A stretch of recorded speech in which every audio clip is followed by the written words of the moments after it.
What's up, gamers? DreamcastGuy here, talking today about Starfield, because this game has already become, by far, the most controversial thing released in all of 2023.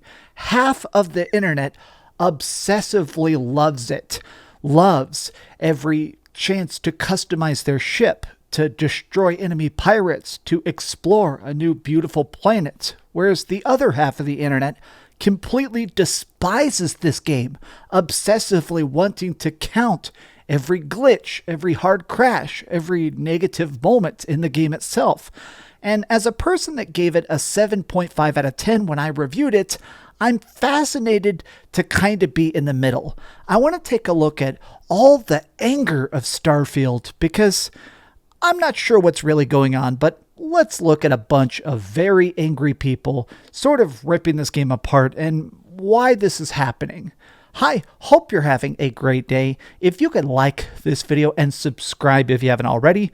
Real quick before we go to space though, let's actually head to the kitchen for my sponsor, Factor. You know, for the last year, I've really been focusing on eating well to make sure that every single time I pick up a fork, I'm making sure that I'm getting enough nutrients, enough energy, enough flavor out of my meals that not just do they taste good, but they make me feel good, which is why I'm incredibly happy to be partnering with Factor.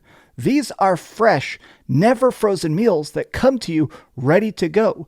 2 minutes of heating it up, and now it's ready to be enjoyed. Now, the reason I love this so much is because not only are these meals incredibly freaking yummy, but more than that, they have such a wide selection of it. There are 34 different things to choose from that are like tacos or lasagna or well-seasoned meaty meals, and they fit your particular needs. Are you looking to bulk up? You can try the Protein Plus. Are you looking to try and cut down some calories? Then choose the Calorie Smart.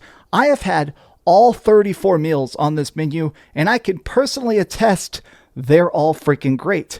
But if you want to try this for yourself, because I highly recommend it, you can use my coupon code. If you go to factor75.com and use the coupon code DreamcastGuy50, you'll get 50% off your first box.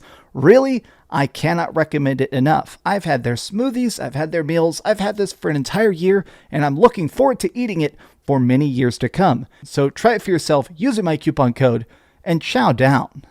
Now, before we start to dig into the pages and pages of negative reviews and people that seem to be so upset by this game, let's just acknowledge that the game is definitely a huge success for Xbox. Undeniably, unquestionably, objectively, we have to just say, last night, the game hit 1 million concurrent players. That makes this literally one of the biggest games of all time, not just for Xbox, but across the board. 1 million concurrent players is bonkers, which means I need to take at least one fat L. I don't mind being wrong. My grandpa always told me there's nothing wrong with being wrong. It's just a matter of admitting you screwed up. I made a video saying that they were not marketing Starfield hard enough. Clearly, that was not the case. I mean, 1 million concurrent players, I guess, even though I feel like I wish this had more trailers and footage and teases, clearly they advertised it enough. Now, some people are going to try and minimize this and say, oh, 1 million concurrent players isn't that impressive. That's just Game Pass numbers. That's still freaking huge.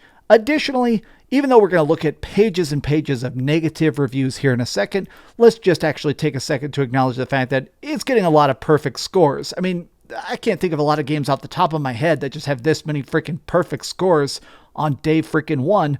Now, again, I don't really love this game, but I've also said that in the past, I like when people enjoy a game more than I do. If I play a game and it bores me, which I'll fully admit, Starfield did kind of bore me during multiple sections. I think the story itself completely sucks.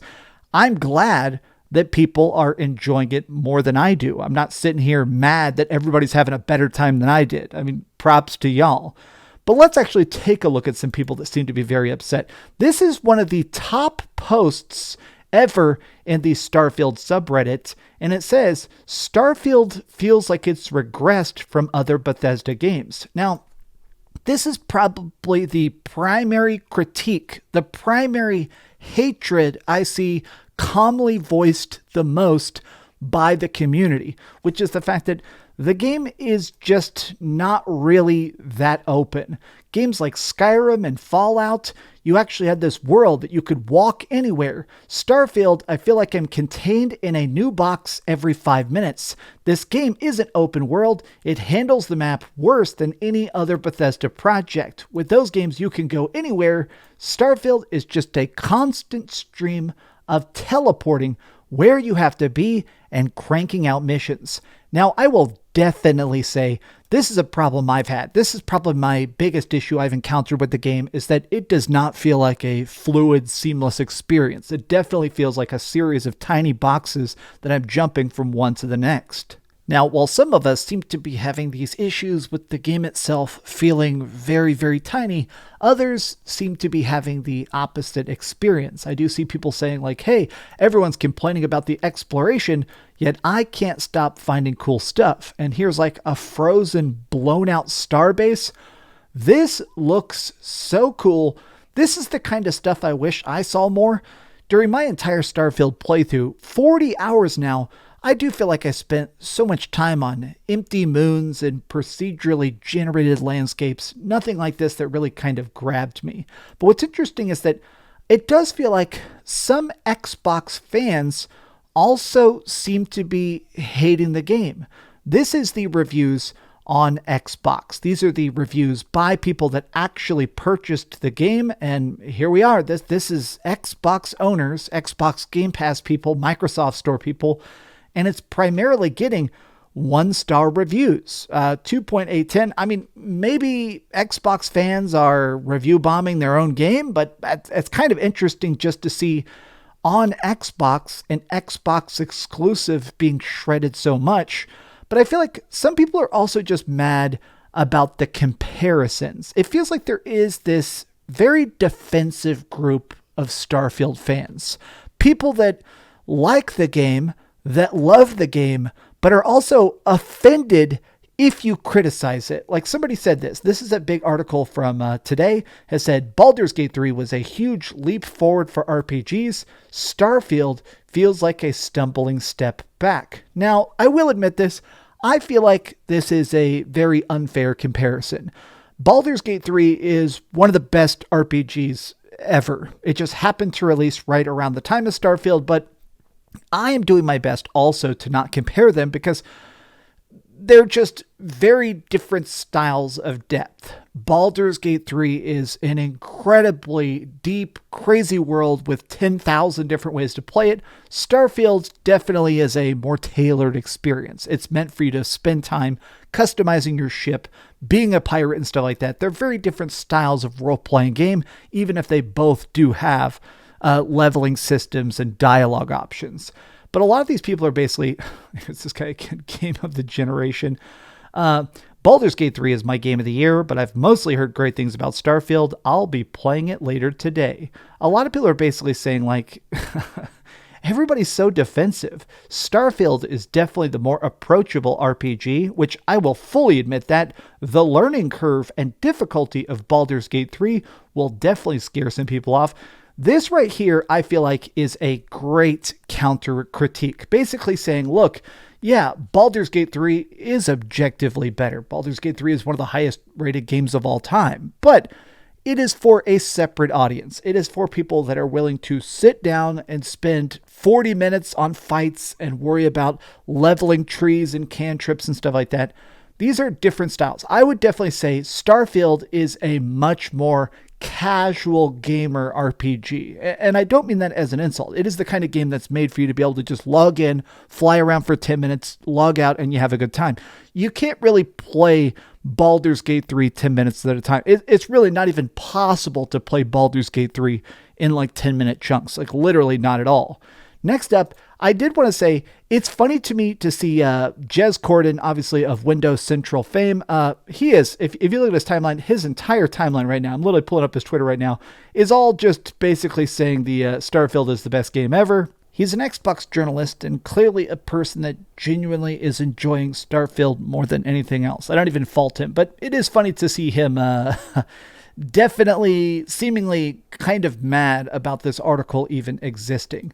I did want to point this out before we start to look at some negative Steam reviews. Today, Bloomberg did a thing where people could call in and ask questions to Todd Howard, the director of Starfield, and somebody basically said, the game runs like crap on my PC, and Todd Howard actually just told the guy to upgrade his PC.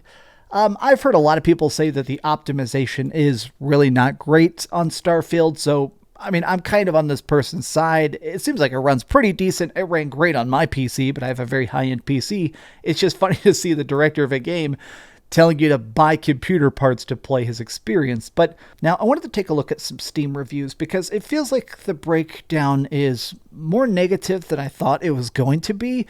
Stuff like this. So right now it's at very positive, not overwhelmingly positive, but basically it has a total of almost 40,000 reviews.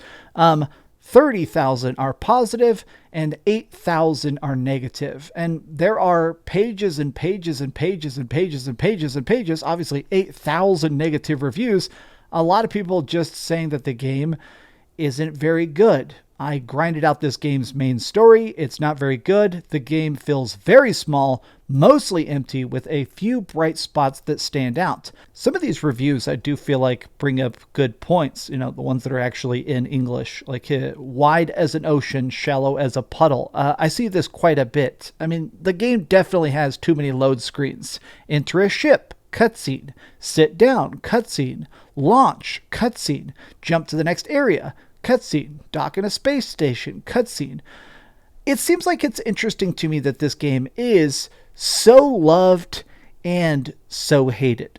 I can't think of a single game that's had this recently where so many people genuinely love it and so many people genuinely, from the bottom of their heart, despise it. But how do you feel about Starfield? Are you happy with it so far? Did you try and get a refund? Apparently some people have been mass refunding it, but so far I have 40 hours into the game itself. I'm definitely done for a while, but I'm going to go back to it eventually. Tell me your thoughts in the comments down below, and please, if you could, give this video a thumbs up, share with your friends, and subscribe if you haven't already, and please keep dreaming. Thanks so much for watching that video. If you want to see something else, you can always click this link to see what I put up last, or, you know, subscribe and see what's coming up next. Also, I promise that whatever I do, it'll try not to suck.